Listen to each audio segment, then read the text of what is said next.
Our inaugural episode is called Open Gates. You can find it on our Rumble channel, and I hope you subscribe. In it, I directly address the allegations against me that have been endlessly repeated by the true enemy of the people, the America Last media. Here's what I said then.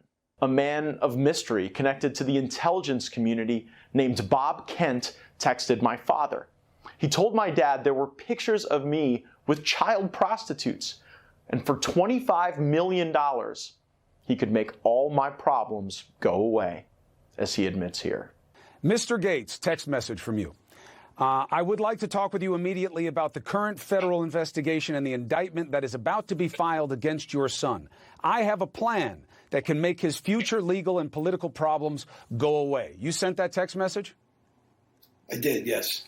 Why did you put it that way, that there was an indictment about to be filed against his son, and why did you tee up the legal problems? Matt Gaetz was in need of, or is, if the allegations are true, he's in need of some goodwill from the government. I'm in need of a sponsor to fund the rescue project. He needed money, tens of millions, and he was pitching hard to my dad that I needed help, the type of help only he could provide. Some of you might call it an offer you can't refuse. Who is Bob Kent? Where's he even getting this stuff? And who is he working with to shake down my dad on a pile of lies?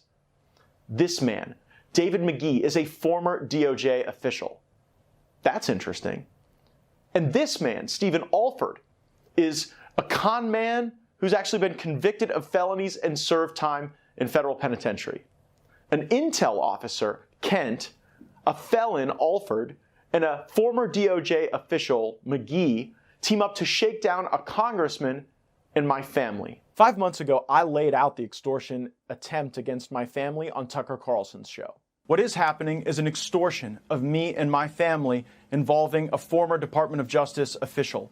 On March 16th, my father got a text message demanding a meeting wherein a person demanded $25 million in exchange for making horrible sex trafficking allegations against me go away. Our family was so troubled by that, we went to the local FBI. And the FBI and the Department of Justice were so concerned about this attempted extortion of a member of Congress that they asked my dad to wear a wire, which he did with the former Department of Justice official. Tonight, I am demanding that the Department of Justice and the FBI release the audio recordings that were made under their supervision and at their direction, which will prove my innocence and that will show that these allegations aren't true. They're merely intended to try to bleed my family out of money. And this former Department of Justice official tomorrow was supposed to be contacted by my father so that specific instructions could be given regarding the wiring of $4.5 million as a down payment on this bribe. I don't think it's a coincidence that tonight, somehow, the New York Times is leaking this information, smearing me. I don't blame you if you thought this all sounded wild, weird, maybe even unbelievable. My friend Tucker Carlson may have even felt the same way. But it's true. Every word I said. Since that episode, Stephen Alford, the con man, has been indicted by the DOJ. That's a good start. I'm glad he was indicted. It destroys the media's narrative that I was the criminal, not the victim. It proves my family wasn't making up a crazy story to distract from scandal. We didn't do that. We wouldn't do that. Our story checks out. But what is clear now is that the DOJ views Project Homecoming, which falsely accuses me and seeks $25 million to make all my problems go away, as the criminal fraud it was.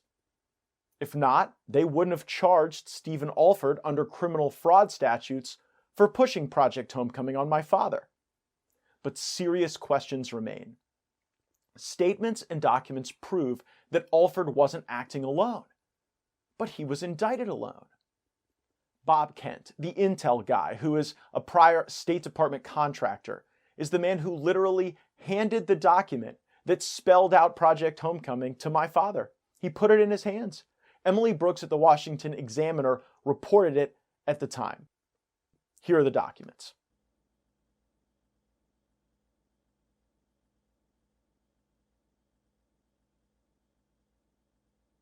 So the con man who talked about Project Homecoming gets indicted. That's good.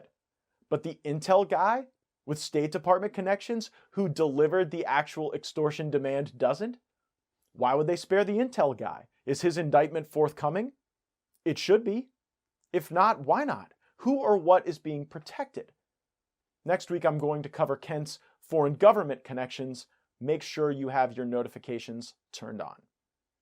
So then there's the DOJ guy, David McGee.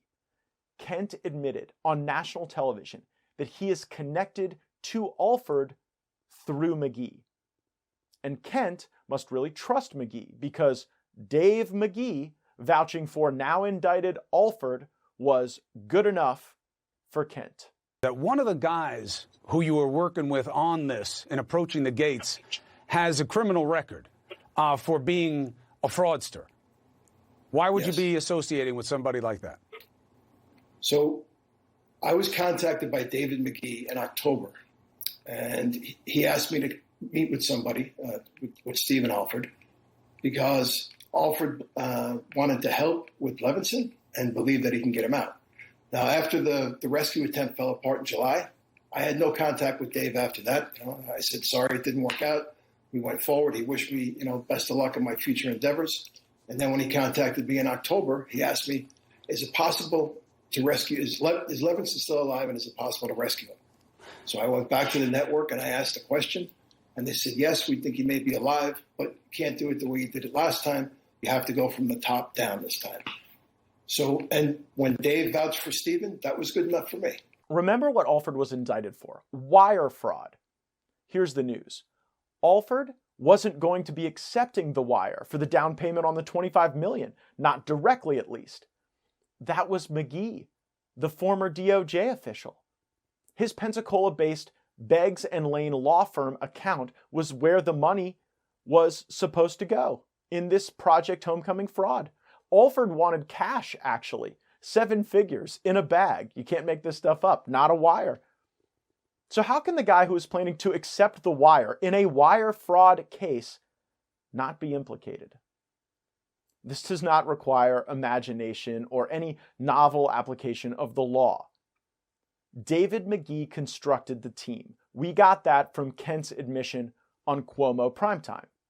David McGee constructed the fraud, a ruse to make it look like this extortion payoff was actually for legal services of some kind. And David McGee was the one planning to accept the wire. But the wire didn't happen. The New York Times reporter assigned to the Department of Justice reported leaks and lies about me the night of March 30th. And that's the night before the planned wire transfer on March 31st. What a coincidence. Clearly it wasn't. The leakers to the New York Times knew if their former colleague, David McGee, took that wire on March 31st, the entire orchestrated campaign to destroy me would be seen for what it was: a deep state operation to take out an effective political adversary. And the leaks haven't stopped. Always anonymous, usually citing law enforcement sources. It's a political hit job. We've seen it before. A media operation, and CNN dutifully played their part. The Project Veritas secret recordings caught one of CNN's directors saying they purposefully kept running stories about me to take me out because I'm a problem for the Democrats.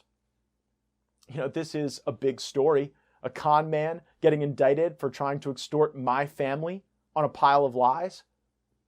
But it's a bigger story that 2 people with strong ties to the federal government are directly linked to the exact same extortion scheme. Kent admitted it on television. He implicated McGee, and McGee admitted it on tapes in possession of the FBI. I look forward to the day when all of America hears the Alford and the McGee tapes. It will tell you a lot about our government and what people are willing to do for money and power.